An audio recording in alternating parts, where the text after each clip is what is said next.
साथियों सलाम नमस्ते सत श्री अकाल और जय भीम जोहार। साथियों सारी दुनिया में आज ईद मिलादुन्नबी मनाई जा रही है। ईद मिलादुन्नबी यानी कि प्रॉफिट पैगंबर मोहम्मद सल्लल्लाहु अलैहि वसल्लम की जयंती कह लीजिए मनाई जा रही है। मुझे कुरान शरीफ की शुरुआती सूरे कहिए अलहम्द शरीफ जिसे कहते हैं उसकी आयत याद आती है। रब्बुल आलमीन यानी कि रब यानी कि गॉड, खुदा, अल्लाह, परमसत्ता, परमेश्वर सारे आलम के लिए है। और सिर्फ एक आलम नहीं, आलम यानी दुनिया, कई दुनियाओं के लिए। साइंस भी आज बता रहा है कि कई दुनियाएं हैं। पता लग रहा है कि मंगल पर भी जीवन है। बहुत से ग्रहों के बारे में, दुनियाओं के बारे में अभी जानकारी मिली नहीं है। रिसर्च जारी है, खोज जारी है। तो जो परम सत्ता है, ईश्वर है, प्रभु है, अल्लाह है, गॉड है, वो इन सारे दुनियाओं का है। और प्रॉफिट मोहम्मद के बारे में रहमतुल लिल आलमीन कहा जाता है। उन्हीं सारी दुनियाओं के लिए वो रहमत बनकर आए थे। सिर्फ आपके लिए नहीं, खास करके मैं मुस्लिम समाज से मुखातिब हूं, संबोधित हूं। सिर्फ आपके लिए नहीं, सारी दुनियाओं के लिए वो आए रहमत बनकर। एक किस्सा याद आता है, एक प्रॉफिट गुजरे, इब्राहिम, हजरत इब्राहिम अलैहिस्सलाम। अब्राहम जिसे अंग्रेजी लिटरेचर में या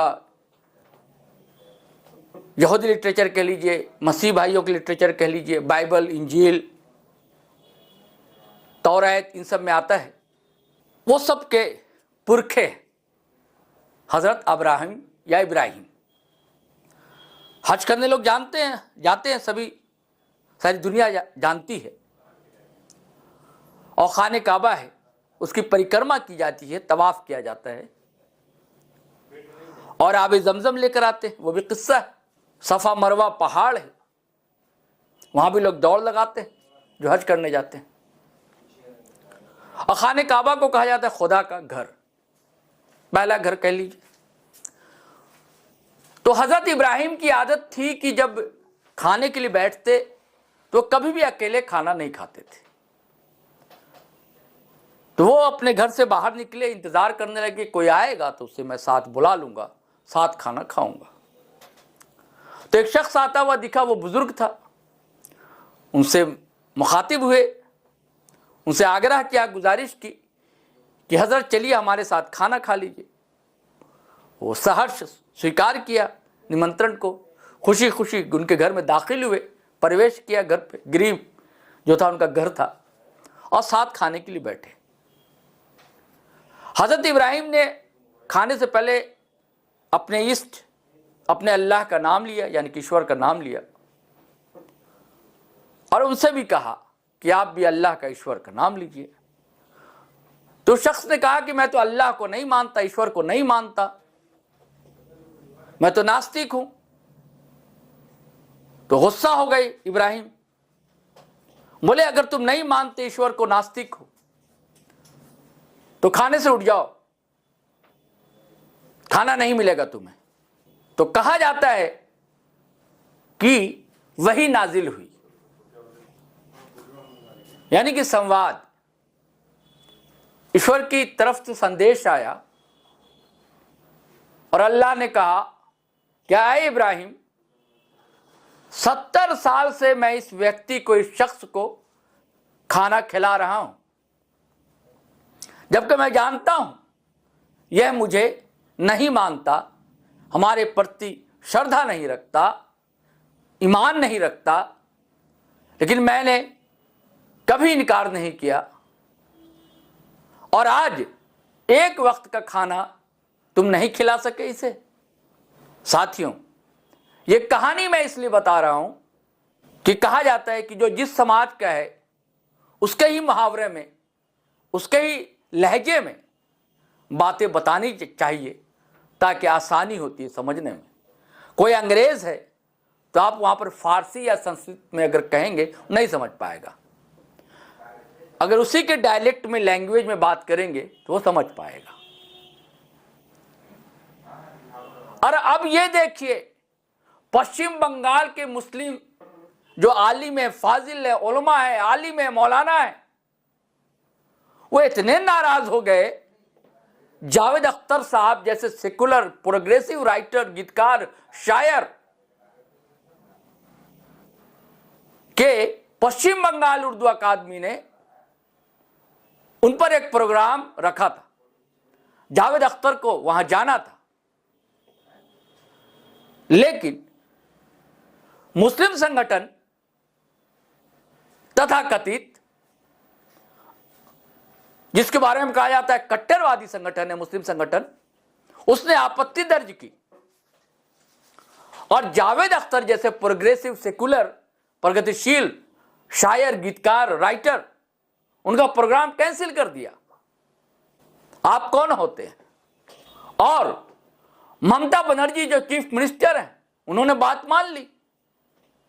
कट्टरपंथियों के सामने आप झुक गए, सरकार झुक गई, और जो बेबाक राइटर है उसे बोलने नहीं दिया गया।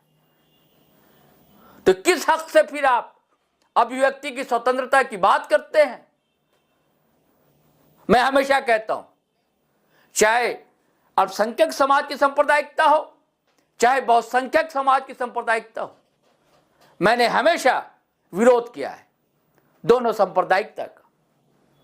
यह नहीं कि एक सांप्रदायिकता को आप सपोर्ट कीजिए, दूध पिलाइए, वो आपको एक दिन डसेगी। बहुत पहले एक लेखक ने कहा था कि एक सांप्रदायिकता दूसरे सांप्रदायिकता को खाद पानी उपलब्ध मयस्सर मुहैया कराती है। आज देश में ऐसा समाज, आप कैसा समाज बनाना चाहते हैं? आप कहते हैं हम रसूल का दामन नहीं छोड़ेंगे। आपके रसूल ने तो ऐसा कभी नहीं किया। एक और किस्सा है, हदीस है, सुनिए। मदीना का मामला है, किस्सा है। आप लोग बटैया खेती बाड़ी सुनते होंगे। जैसे आपका खेत है कि आपने किसी को दे दिया, वो खेती किसानी करता है, और जब उपज होती है तो उसका आधा आधा हिस्सा बांट दिया जाता है। तो एक यहूदी थे, मुसलमान ने उन्हें दे दिया खेत, लेकिन मुसलमान क्या करता था, अनाज उपज जो ज्यादा ले लेता था। वो यहूदी रसूलुल्लाह के पास गया और उनसे शिकायत दर्ज कराई। तो फिर रसूलुल्लाह ने उन्हें बुलवाया, उस मुसलमान को, और डांटा, फटकारा, यहूदी की हक में फैसला किया। और रसूलुल्लाह ने कहा था कि अगर कोई शख्स गैर मुस्लिम के साथ गैर बराबरी करता है, नाइंसाफी करता है,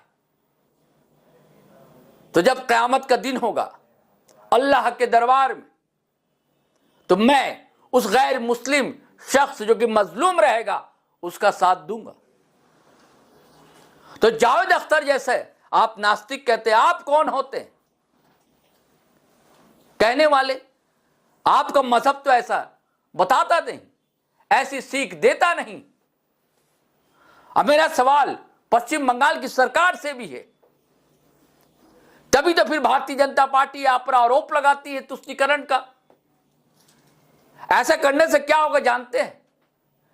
भारतीय जनता पार्टी और संघ के लोग भी यही चाहते हैं ना कि पोलराइजेशन हो, हिंदू मुस्लिम अलग अलग बढ़ जाए। तो यही काम तो आप भी कर रहे हैं, सरकार कर रही है।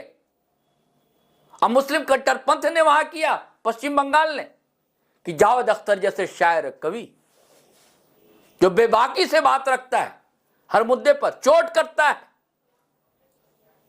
सरकार पर भी सवाल उठाता है।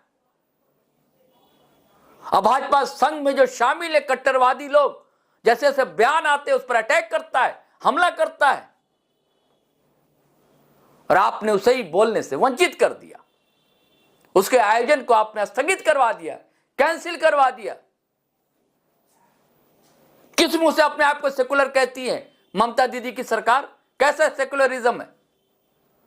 सेकुलरिज्म वो है कि जो दोनों तरफ की कट्टर पर अटैक कीजिए, हमला कीजिए, गलत है तो।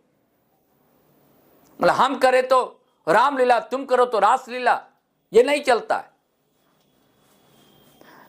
मुझे पता है कि इस वीडियो पर भी आपत्ति उठाई जाए। हफीज मैठी का शेर है ना कि जाहिद तंग नजर ने मुझे काफिर समझा और काफिर ये समझता है मुसलमान हूं मैं।